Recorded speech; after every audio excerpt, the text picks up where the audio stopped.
Vamos a leer entonces el currículum del doctor. Es médico, jefe de la unidad de esófago de la Fundación Favaloro. Completó su entrenamiento como cirujano en el Hospital Pirovano y se instaló en Pittsburgh, Estados Unidos, para desarrollar un postdoctorado en investigación en cirugía en el University of Pittsburgh Medical Center.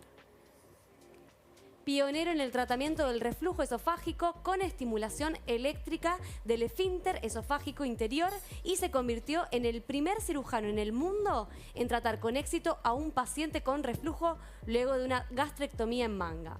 Obtuvo su doctorado en la Universidad de Buenos Aires. Se unió al Instituto McGowan de Medicina Regenerativa en 2004. Es investigador clínico del CONICET y director del ILEMETIV, Instituto de Medicina Translacional, Transplante y Bioingeniería. ¿Usted entiende todo esto o no entiende nada de lo que está diciendo? Me cuesta bastante, te voy a decir. Solo el reflujo esofágico porque mi mamá lo padece. Oscar también estaba atento a lo que decía del currículum de Alejandro. Gracias por haber venido. Tremendo currículum.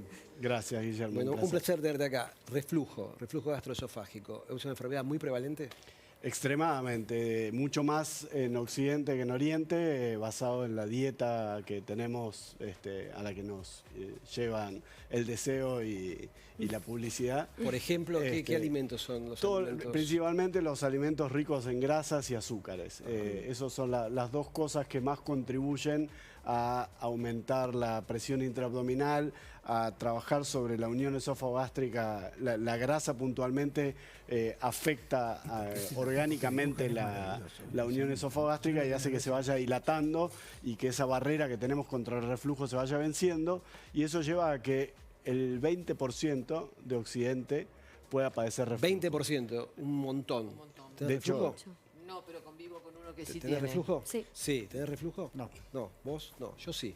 Ya Mirá, estamos ya está la estadística cumplida. Sí, clarísimo. Y no falla nunca, cuando doy una clase, lo primero que digo es cuenten a los alumnos, porque cuando le digo 20% me dicen, no, es mucho, le digo, levante la mano, y son chicos jóvenes, y siempre, pero Sí. Categóricamente el 20%. Eso no significa que el 20% de la cirugía, de los Vaya a operarse. Vaya a operarse, Claro. ¿no? Claramente. Por suerte, operamos una muy pequeña fracción de esos pacientes, que igual es un montón, porque un Sí, pequeño porcentaje, un montón, es un montón. Es un montón. Exactamente. ¿Qué determina que haya que operarlos? Bueno, en general son pacientes que intentaron por todos los medios, tanto dieta, medidas higiénico-dietéticas, cambios de hábito, etcétera, o que han probado medicación contra el reflujo y que no han tenido éxito, o que no pueden tomar la medicación por diferentes contraindicaciones, o que tienen defectos anatómicos muy grandes donde sabemos que la medicación no va a alcanzar. Te quería preguntar algo con respecto a la medicación y también al nerviosismo, porque vos empezás hablando de dieta y de algunos alimentos, pero también yo particularmente hablo como paciente. Cuando tengo más estrés, cuando tengo más ansiedad, cuando tengo más nerviosismo, más aparece todo lo que tiene que ver con el reflujo. Y por otro lado, ¿hasta qué punto se puede tomar todos los días una medicación para el reflujo, para la acidez? Bien, bueno. Es una consulta, te digo. Está muy bien. Sí. Yo tomo nota de esta. Ahora estamos acostumbrados a la consulta virtual, así que no hay Esta ningún es presencial. problema. Esta es presencial. La primera pregunta es muy buena porque hay una frase que dice que el estómago es el segundo cerebro del cuerpo. Y es así. Y no es simplemente una verdad de perogrullo, sino que hay evidencia científica de cómo los factores de estrés contribuyen a una falla en el mecanismo de barrera. Con lo cual, cuando estamos de vacaciones, en general comemos un poquito más y nos molesta un poquito menos, y cuando estamos estresados en el trabajo, comemos un poquito menos y nos molesta un poquito más. Y con respecto a tu segunda pregunta de cuánto tiempo uno puede tomar una medicación, es una gran pregunta que de hecho no tiene una respuesta exacta. Si uno lee el prospecto, deja la medicación inmediatamente, porque el prospecto dice medicación hecha para tomar no más de 30 a 60 días. Entonces, uno dice, pero como hace 5 años estoy tomando el omeprazol y no pasa nada. La realidad es que la evidencia científica hace muchos años viene tratando de contestar esa pregunta, y lo que ha contestado es que hay asociaciones parciales, pero no se encontró una consecuencia directa. Es una cosa un poquito muy técnica desde el punto de vista científico para explicar en este tiempo corto, pero no es lo mismo una asociación entre hay más enfermedad de tal tipo y tal medicación, que cuando hay una consecuencia directa que hace que los médicos digamos, esta medicación no va más porque trae este efecto adverso. Son dos cosas diferentes. Entonces hay asociaciones, pero no hay una consecuencia directa y en realidad la medicación para el reflujo es una medicación extremadamente segura y la mayoría de los pacientes andan bien con medicación. De hecho, de este 20% que hablábamos en Occidente, el 75%, el 70-75% tiene muy buena respuesta a la corrección de los hábitos, la dieta y la medicación, una combinación de ambas. Esos pacientes en general andan muy bien. Después tenemos un 20% que entran en una zona gris, en que todavía tienen algo de respuesta a la medicación, pero no están satisfechos con su calidad de vida y que no está claro que sean candidatos a cirugía. Y hay un 5% donde nadie duda y dice, este paciente es para operar. El que más nos debe ocupar como médicos y como investigadores es ese 20-25% que está insatisfecho con su calidad de vida, pero que no está claro que tenga indicación para una cirugía. Ahí es donde a mí, por ejemplo, mi lado investigador me atrae más y me lleva a buscar nuevas tecnologías, tratamientos endoscópicos del reflujo, porque uno por ahí no se quiere someter a una cirugía, pero una cosa endoscópica que me corrija parcialmente la válvula me ayuda a dejar la medicación. Entonces nosotros ponemos mucho foco en la parte de investigación en ese lado. Estos medicamentos antirreflujo, los parasoles, ¿generan tolerancia? O sea, que uno tiene que volver a tomar más cantidad de miligramaje para lograr el mismo efecto, el paraíso perdido. Muy buena pregunta. No sé si es porque estudiaste o porque tenés reflujo, como dijiste, pero sí, generan tolerancia, Guillermo. La realidad es que más que la tolerancia a la medicación, la enfermedad por reflujo es una enfermedad progresiva. Porque esto que te digo de los hábitos, de la grasa, la hernia hiatal, que es una de las causas más importantes de la enfermedad por reflujo, tiende a agrandarse con el tiempo porque los tejidos se debilitan. Así como la piel se nos debilita, los tejidos internos también. Y cuando esas hernias se hacen un poco más grandes, aún bloquear el ácido no alcanza. Entonces uno se encuentra que antes tomaba omeprazol de vez en cuando, después lo tomo día por medio, después lo tomo todos los días, ahora tengo que tomar a la mañana y a la noche y así sucesivamente. O sea que es progresivo. ¿Cuándo es preciso, Alejandro, hacerse una endoscopía? Muy buena pregunta y va con lo que decía Jorge de la prevención. Hay un poco un umbral bajo en nosotros para indicar una endoscopía y en general un umbral muy alto para los pacientes con ganas de ir a hacerse una endoscopía.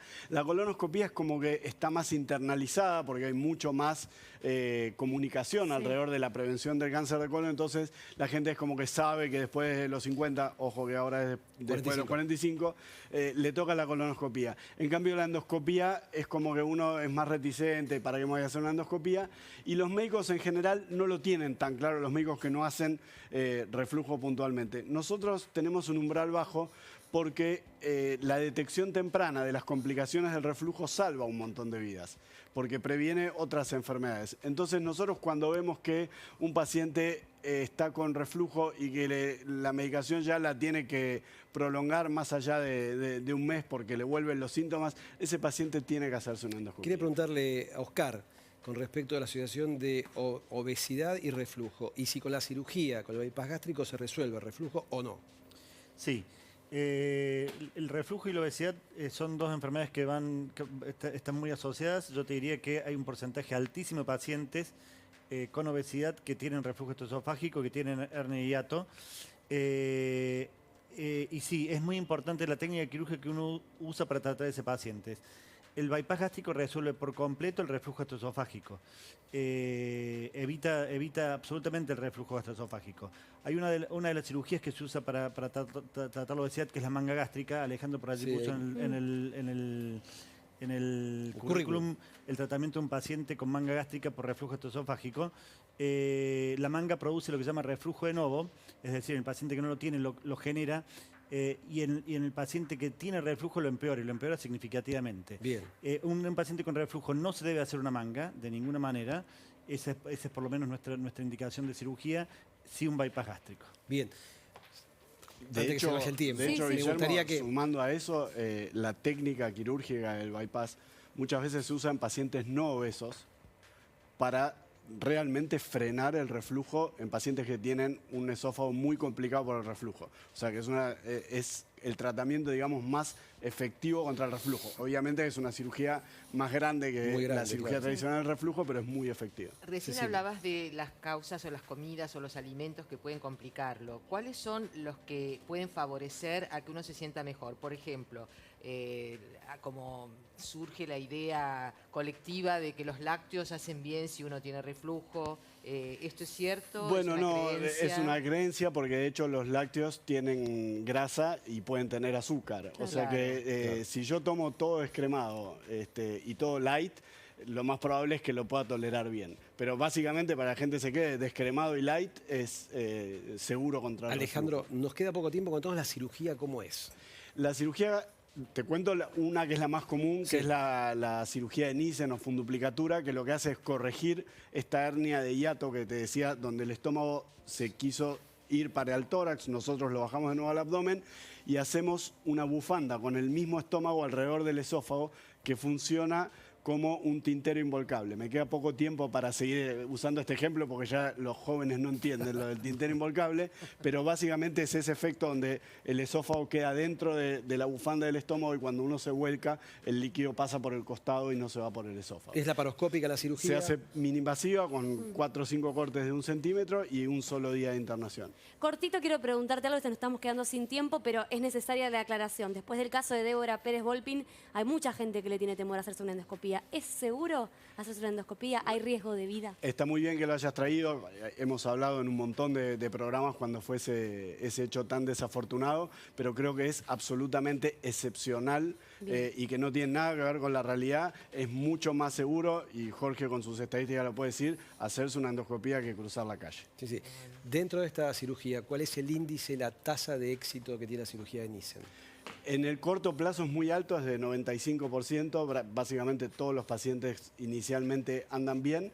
En el largo plazo, como es una enfermedad que depende de la calidad de los tejidos, hay un 15% que puede volver a tener algún síntoma de reflujo. No significa que vuelva a tener la misma enfermedad que antes, muy mínimo porcentaje sí. La gran mayoría de ese 15% que vuelve a tener síntomas, en general con dieta y con medicación lo controla bien. Después de la cirugía, ¿es necesario seguir tomando prazoles o se termina la medicación? En el 70% de los casos no toman más medicación. Bien, excelente. Bueno, un placer, tener un lujo, la verdad, tener los cuatro acá, impecable. Muchas gracias. Jorge, un crack. Muchas gracias. Y me encanta el trabajo que hace en la Fundación Trauma y es importantísimo para la gente saber que el trauma es una enfermedad. Bueno, tienen las puertas abiertas para que trabajemos en prevención. Bien. Oscarcito, un placer. Gran cirujano, unas estadísticas que vuelan por el mundo, ¿no? 17.000 bypass gástricos. Laratro, saludos a tu marido. Muchas gracias, muy interesante. La Gracias, verdad que ha un sido placer programa tenerte muy acá. interesante. Gracias también a los doctores. Gracias por haber participado. Gracias, Ale. Guille. Guillermo, Muchísimas un placer. gracias. Un gustazo. Aprovecho para saludar también yo mientras nos vamos despidiendo. Y a vos, placer. y a vos, Sofi, un placer tenerte acá. Un ¿Aprendiste? placer, por supuesto. Un montón. Bueno, nos vemos como siempre todos los domingos aquí a las 15 horas en Doctor C por C5N. ¿Con Sofi o con Agustina? Chau.